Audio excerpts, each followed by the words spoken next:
Hello student, welcome to my video tutorial of class 12th. Student, as you know, we are discussing about Boolean algebra, and in today's video is about the min terms and max terms. Okay, min terms and max terms. Okay, so before we go ahead to discuss entire thing, let's understand how to remember the terms of min terms and max terms. Okay, so here just it is giving a simple analogy to remember the min terms and max term is standard SOP. Okay, standard SOP is known as standard sum of product. Okay, to remember that.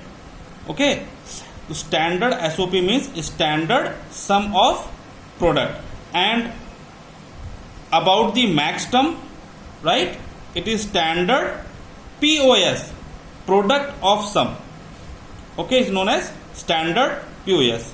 Okay student, means यहाँ पर याद करने के लिए, याद रखने के लिए मिन टर्म और मैक्स टर्म की सिंपल सा थ्योरी है जिससे हम याद कर सकते हैं.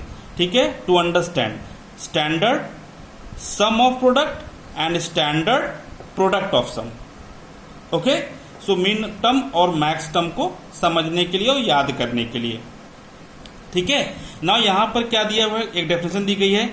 Each product when we can say is a standard SOP, when we can say is a standard SOP for min term if each product term contains all the variable of the function. Okay, ये क्या है, चलिए simple example देखते हैं. जैसे यहां पे simple हमारा फंक्शन क्या है, x Y z. What is x Y z here, is a 3 variable. Okay, means 3 input. X Y z here 3 input. Let's see what is the equation comes here, x dash yz plus x y dash z. Okay, so we can say is a standard क्या expression. Okay, standard min term. Okay, standard min term. Why so? Because there is a 3 variable, there is a 3 input x y and z. So the equation comes x dash yz and x yz. in इस expression में यहाँ पे तीनों variable हैं, x भी है, Y भी है और जेड भी है. ठीक है, यहाँ पे भी देखिए एक्स वाई और जेड है. ठीक है, इसको हम कब नहीं कहेंगे, ये स्टैंडर्ड नहीं है. When there are 3 input but when we equation comes there is only 2 input, right, x and y. Right, यहाँ पे देखिए एक्स वाई है लेकिन जेड नहीं है. ठीक है, तो यहाँ पर देखिए इस एक्सप्रेशन में फर्स्ट हाफ में एक्स और वाई दिया है, जेड नहीं दिया है. यहां पर एक्स वाई जेड तीनों दिया है, तो ये हमारा स्टैंडर्ड, हमारा मिन टर्म नहीं हुआ. ठीक है, तो स्टैंडर्ड का मतलब समझ में आ गया. नाउ इसी तरह से हम देखते हैं मैक्स टर्म. मैक्स टर्म क्या कहता है, स्टैंडर्ड पीओएस. ठीक है, स्टैंडर्ड पीओएस. ठीक है, यहां पे क्या है, देखिए स्टैंडर्ड पीओएस में क्या है, प्रोडक्ट ऑफ सम. उसके पहले क्या था, सम ऑफ प्रोडक्ट. ठीक है, सम ऑफ प्रोडक्ट मतलब ये देखिए सारे वेरिएबल्स का प्रोडक्ट हुआ और इसका क्या निकला, सम. सारे प्रोडक्ट के सारे वेरिएबल्स क्या है, इनपुट क्या है, पहले क्या है, प्रोडक्ट है एंड देन उसका क्या है, सम है. तो सम ऑफ प्रोडक्ट हुआ. ठीक है, यहां पे देखिए क्या है, इसका रिवर्स प्रोडक्ट ऑफ सम. ठीक है, जैसे यहां पे क्या है, simple each sum term contain all the variable of the function. यहां पे देखिए स्टैंडर्ड कब कहेंगे, यहां पे देखिए 3 वेरिएबल है, एक्स वाई एंड जेड है. ठीक है, एक्स वाई जेड में X plus Y dash plus Z, फिर क्या है X dash plus Y dash plus Z, और फिर क्या है X dash Y dash and Z dash, means bar भी बोल सकते हैं आप. तो यहां पे देखिए क्या है, प्रोडक्ट ऑफ सम, इन सभी का प्रोडक्ट है. ठीक है, इन सभी का प्रोडक्ट है. ठीक है, प्रोडक्ट ऑफ सम यानी इन सभी समों का क्या में लग के, इन सबको बीच में क्या है, प्रोडक्ट है, प्रोडक्ट ऑफ सम. ओके, अब यहां पे एक मैक्स टर्म इनवैलिड है यानी कि स्टैंडर्ड नहीं है. वो क्यों, तो there are 4 variable A B C D. Okay, and here A B and C D. Okay, but in each variable और each input comes having 4 variable. Means यहाँ पे ए बी है लेकिन सी डी नहीं है, यहाँ पे सी डी है लेकिन ए बी नहीं है. तो यहाँ पे इसको हम स्टैंडर्ड मैक्स टर्म नहीं बोलेंगे। Okay student, so it is about the min term and max term. Now let's see a simple note about min term and max term. Min term is always be dual of max term or vice versa. Okay, min term is always be dual of max term. I hope you understand about the dual. You know, in our previous classes we discussed about it. Okay, so this is about the min term and max term. I hope you understand it. Okay, so let's go further to understand how to create this expression. Okay, min term का, ठीक है। सो हमने जो min term का expression लिखा है f x y z is equal to x dash y z plus x y dash z, ये कैसे हम लिखेंगे, ठीक है, ये कैसे आएगा, ये एक्सप्रेशन कैसे लिखा जाएगा, ठीक है। चलिए अब उसके बारे में बात करते हैं, ठीक है। तो चलिए यहां पे एक डेफिनेशन देखते हैं। What definition says about the min term. A min term is defined as a product of all the variable either in normal form और इन कॉम्प्लीमेंट फॉर्म, ठीक है, where normal is 1 and complement is 0। Okay, यहां पे normal form किसी variable का जो होगा वो 1 होगा और कॉम्प्लीमेंट क्या होगा उसका 0 होगा। And it is denoted by small m और सिग्मा, ठीक है, स्मॉल m और सिग्मा, जैसे कि हमने यहां पर f और स्मॉल m लिखा, ठीक है। तो function of small m denote what, min term. Clear now, so यहां पर यह याद रखना है, मिन टर्म में जो कॉम्प्लीमेंट होगा वो क्या होगा, हमेशा 0 होगा, राइट।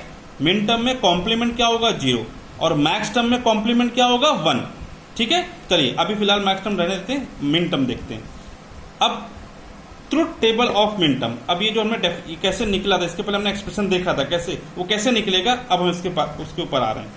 पहला क्या कह रहा है, लेट्स सी, अगर हमारे पास एक्सप्रेशन है f x y z, हमें क्या निकालना, मिन टर्म, ठीक है, min term x y z।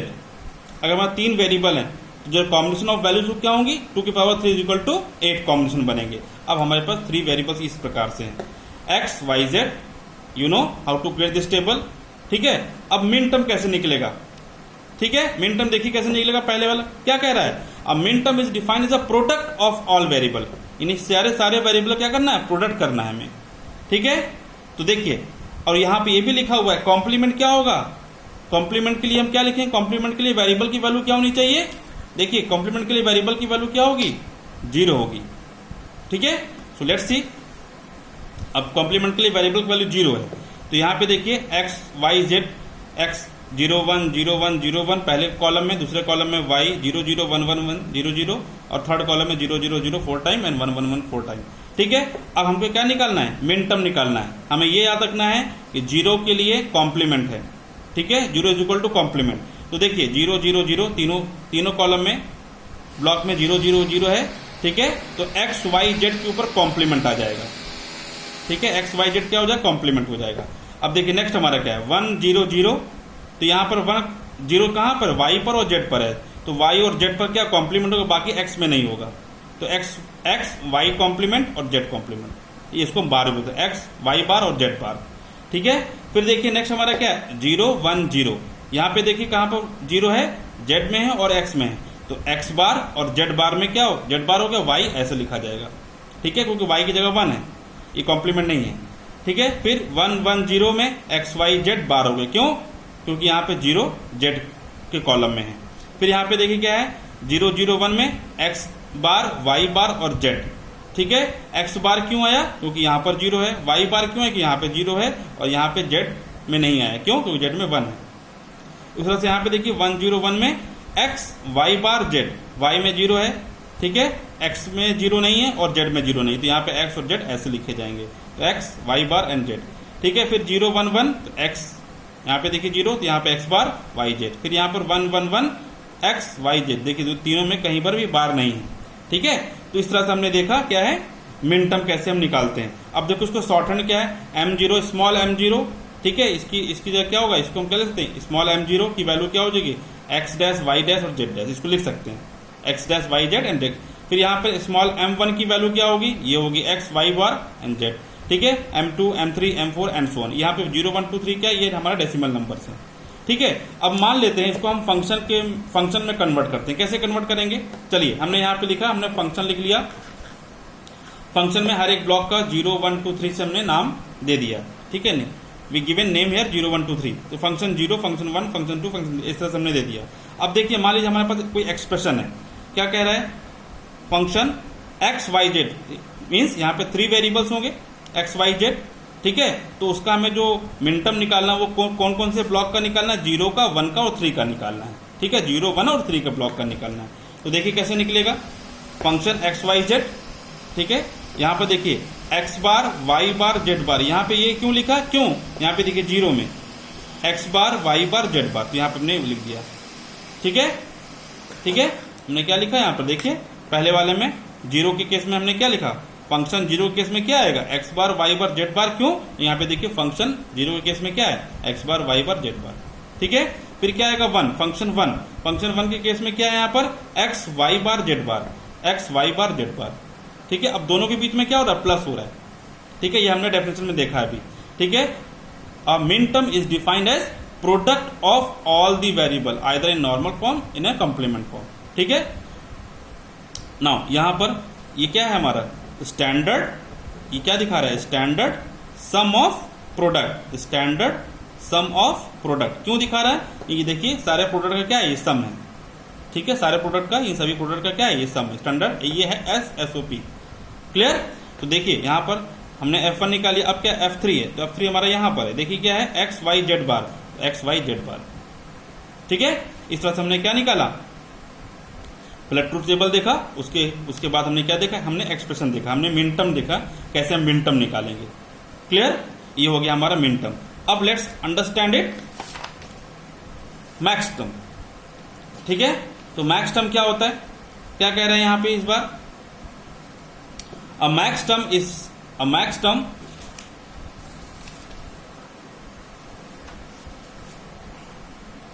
a max term is defined as the sum of all the variable either in normal form or in complement form, same definition, ठीक है। बस यहां पर सम है, वहां पे क्या था, प्रोडक्ट था, where normal form is 0 and complement is 1, okay student. तो मिन टर्म में कॉम्प्लीमेंट क्या था, 0 था, और मैक्स टर्म में कॉम्प्लीमेंट क्या हो गया, 1 हो गया, टू रिमेंबर, ठीक है। इसको हम आसानी से समझ सकते हैं, कॉम्प्लीमेंट मिन टर्म में क्या होगा, 0 होगा, और 1 क्या होगा, मैक्स टर्म में होगा, and denoted by capital M, capital M से इसको हम डिनोट करते हैं, या इसको हम पाई से भी डिनोट करते हैं, ठीक है। तो चलिए सेम, अगर हमारे पास 3 वेरिएबल्स हैं, जैसे हमने इसके पहले वाले में देखा है, अगर हमें बनाना है फंक्शन बनाने हैं, हमने क्या लिखा, f max x y and z, ठीक है। तो अगर हमें इसका ट्रूथ टेबल बनाना है तो कैसे बनाएंगे, देखिए हमने लिखा x Y z, same variable बना लिया। अब यहां पर क्या हमें करना है, सम करना है, सम करना है, लॉजिकल एडिशन। तो देखिए यहां पे क्या होगा, अब एडिशन तुम्हें पता है 0 0 0 है, तो यहाँ पे 0, यहाँ पे देखिए कैसे आएगा, अच्छा बार किस में लगाना, जिसमें हमें 1 मिले, ठीक है। जिस भी कॉलम में हमें 1 मिले उसके इनपुट वेरिएबल में बार लगा देना। तो यहाँ पे देखिए तीनों वेरिएबल में हमें कहीं पर भी 1 नहीं, तो यहाँ पे एक्स वाई जेड नॉर्मल है, ठीक है। तो यहाँ पे देखो 1 0 0, तो यहाँ पे 1 किस कॉलम में, एक्स में है, तो एक्स बार हो गया, ठीक है, y z, clear, as it is रहेगा। फिर यहाँ पे देखिए वाई में बार लगे, क्यों, यहाँ पे 1 है, तो यहाँ पे देखिए वाई में बार लगा है, बाकी में एक्स और जेड में 9 लगा है, तो एक्स प्लस वाई बार जेड, ठीक है। वैसे देखिए 3 में 1 1 0, तो यहाँ पे दो जगह 1 आया, 1 1 वाई और एक्स और वाई में आया, तो एक्स और डैश सॉरी एक्स बार और वाई बार होगा, और जेड ऐसे ही रहेगा। तो इस तरह से हमने क्या निकाला, मैक्स टर्म निकाल लिया। अब शॉर्ट हैंड में क्या, capital M0 capital M1 capital M2, ये M0 का मतलब x plus y plus z, ये किसका मैक्स टर्म है, M0 का, ठीक है। ये सब ध्यान रखना है आपको। M1 के लिए वैल्यू क्या होगी मैक्स टर्म में, x, अगर 3 वेरिएबल है तो, ठीक है, तो x बार प्लस वाई प्लस जेड, ठीक है, इस तरह से एंड सो ऑन। अब देखिए हमारे पास अगर कोई एक्सप्रेशन अगर आता है, example f x Y z का, ठीक है, तो यहाँ पर सिग्मा नहीं होगा, सॉरी यहाँ पर सिग्मा की जगह क्या हो जाएगा, यहाँ पर पाई, यहाँ पे पाई हो जाएगा, सॉरी 0 1 3, ठीक है, 0 1 3 हम यहाँ पे एम लिख सकते हैं, मैक्सिमम, ठीक है, मैक्स टर्म यहाँ पर एम हो, कैपिटल एम, ठीक है। तो यहाँ पे 3 वेरिएबल है, तो 0 1 3 सेम हमारे फंक्शंस के लिए कैसे लिखेंगे देखिए। अब यहाँ पे देखिए, यहाँ पे हम आते हैं, अब देखिए हम आते हैं पहले अपने x 0 के लिए, ठीक है, f ऑफ जीरो की वैल्यू क्या है, x plus y plus z है, तो यहाँ देखिए हमने x plus y plus z लिखा। फिर दोनों के बीच में अब उसके बाद नेक्स्ट क्या है हमारे पास, f1, यानी f1 का वैल्यू क्या होगा, f1 की वैल्यू क्या हो जाएगी, यहाँ पर देखो x dash plus y plus z, x dash plus y plus z, ठीक है। और दोनों के बीच में क्या लगा, वो प्रोडक्ट है, ठीक है। तो ये क्या है, प्रोडक्ट का सम है, ये सारे प्रोडक्ट का, सॉरी उल्टा बोल दिया हमने, सारे सम का प्रोडक्ट है, POS, standard POS, standard product of sum, ठीक है, प्रोडक्ट ऑफ सम, ये देखिए सम है उनका प्रोडक्ट है, ठीक है, POS, स्टैंडर्ड POS।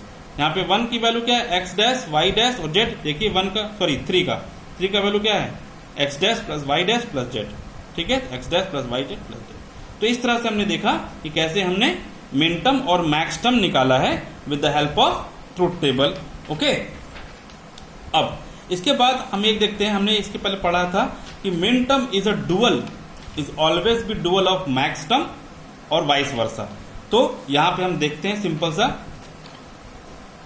जैसे कि हमने अभी एग्जाम्पल में 2 वेरिएबल्स या 2 एक्सप्रेशन हमने निकाले, मिन टर्म और मैक्स टर्म निकाले थे। मिन टर्म में x यहाँ पे m लिख देते हैं, स्मॉल m, ठीक है, x y z के लिए सिग्मा यूज करेंगे, यहाँ पे m स्मॉल m, 0 1 3 ब्लॉक के लिए तो हमने निकाला था, ये हमारा वैल्यूज हुआ, ठीक है। उसी तरह से देखिए, अब देखिए मिन टर्म का ये डुअल कैसे है, यहाँ पे देखिए x बार है, यहाँ पे x है, यहाँ पे y बार है, यहाँ पे y है, यहाँ पे z है, सॉरी z बार है तो यहाँ पे z है, ठीक है, ये हमने निकाला हुआ, आप देख सकते हैं। अब देखिए इन तीनों के बीच में क्या है, प्रोडक्ट है, मल्टीप्लाई, यहाँ पे क्या है, प्लस है, तो ये डुअल हो गया, ठीक है। यहाँ पे देखिए वापस से x y बार z बार, तो यहाँ पे क्या देखिए x बार हो गया, y एंड z, तीनों के बीच में मल्टीप्लाई है, यहाँ पे क्या है, प्लस। अब यहाँ पे देखिए ये दोनों जो हमारे ब्लॉक हैं, ठीक है, ये दोनों हमारे प्लस से ऐड हुए हैं, कंबाइंड हुए हैं, यहाँ पे क्या देखिए प्रोडक्ट है। तो हम कह सकते हैं इस तरह से min term is always be dual of max term और vice versa, okay student. So I hope you understand the min term and max term in the Boolean expression function, ठीक है। So I hope you will enjoy it also. So thank you very much for watching this video. Thank you student.